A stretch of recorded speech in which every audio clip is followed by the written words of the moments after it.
वित्त मंत्री निर्मला सीतारमण ने 2025 का बजट पेश किया। बजट में बिहार को काफी तवज्जो दी गई। जी हां, बिहार को इस बजट में कई सौगातें मिली और मिलती भी क्यों नहीं। इस साल बिहार में विधानसभा चुनाव जो होने हैं। इसके अलावा एक बात जो ज्यादा चर्चा में है वो है मिडिल क्लास को टैक्स में राहत मिलने की बात। हालांकि ये राहत कुछ ही लोगों तक सीमित होगी, क्योंकि भारत के अनगिनत लोग तो 12 साल में 12 लाख शायद कमा भी नहीं सकते। देखिए एक रिपोर्ट। वजीर खजाना निर्मला सीतारमण ने पार्लियामेंट में बजट 2025 पेश कर दिया। इस बजट में यूं तो कई सारी तजावीज रखी गई हैं, लेकिन जिसका चर्चा खास तौर पर किया जा रहा है वो है टैक्स स्लैब। वजीर खजाना निर्मला सीतारमण ने बजट पेश करते हुए टैक्स में बड़ी राहत का ऐलान किया। उन्होंने कहा कि अब 12 लाख तक की आमदनी पर कोई टैक्स नहीं देना होगा। निर्मला सीतारमण का कहना था कि अब नए टैक्स रिजीम में 12 लाख रुपए की सालाना आमदनी पर कोई टैक्स अदा करने की जरूरत नहीं है। स्टैंडर्ड डिडक्शन को 75,000 रुपए पर रखा गया है। अब इसके अलावा 15 से 20 लाख रुपए की आमदनी पर 20% टैक्स वाजिबुल अदा होगा। बजट 2025 में टैक्स राहत के अलावा कई और ऐलानात भी किए गए, जैसे सीनियर सिटीजन्स के लिए टीडीएस की हद में इजाफा किया गया और इसे 50,000 से बढ़ाकर 1 लाख रुपए कर दिया गया। कैंसर की दवाएं सस्ती होंगी। साथ ही गुज़श्ता 4 बरस के आईटी रिटर्न एक साथ जमा कराए जा सकेंगे। अगले 6 वर्षों तक दाल और मटर जैसी दालों की पैदावार बढ़ाने पर तवज्जो दी जाएगी। छोटी सनतों के लिए खुसूसी क्रेडिट कार्ड का ऐलान भी किया गया। स्टार्टअप्स के लिए कर्ज को 10 करोड़ से बढ़ाकर 20 करोड़ रुपए किया जाएगा और गारंटी फीस में भी कमी की जाएगी।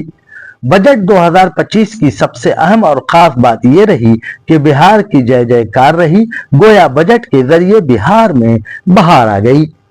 मोदी हुकूमत बिहार को अगले 1 साल में 1.43 लाख करोड़ रुपए देगी। इसके अलावा मरकजी हुकूमत ने बिहार को 15,000 करोड़ रुपए टैक्स फ्री लोन की सहूलत भी दी है, जिसे 50 साल में लौटाना होगा।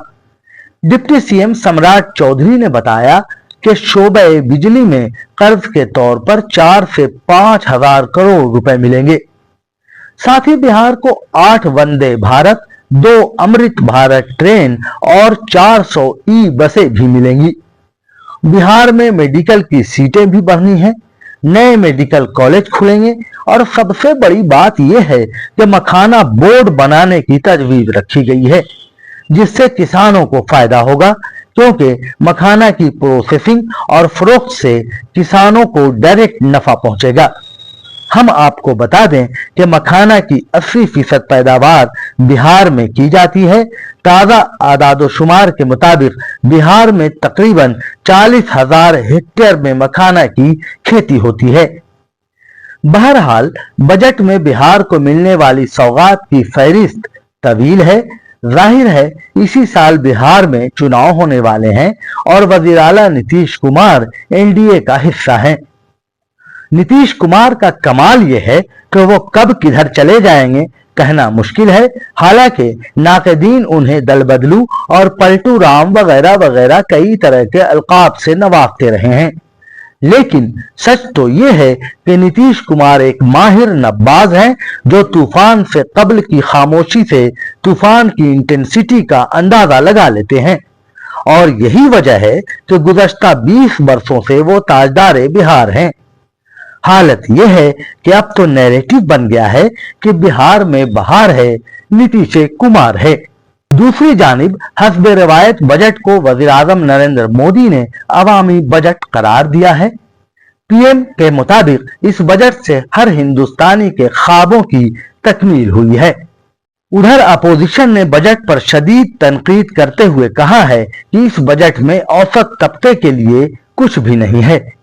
अपोजिशन का कहना है कि बिहार और दिल्ली के इंतखाबात के पेश नजर ये बजट पेश किया गया है और यही वजह है कि बनारस से ताल्लुक रखने वाले अजीम शायर नजीर बनारसी ने कहा था, उसकी 70 की कमाई और 85 का है खर्च, आदमी अच्छा था, उसको घर की चिंता खा गई। खुसूसी रिपोर्ट, न्यूज यूनाइटेड।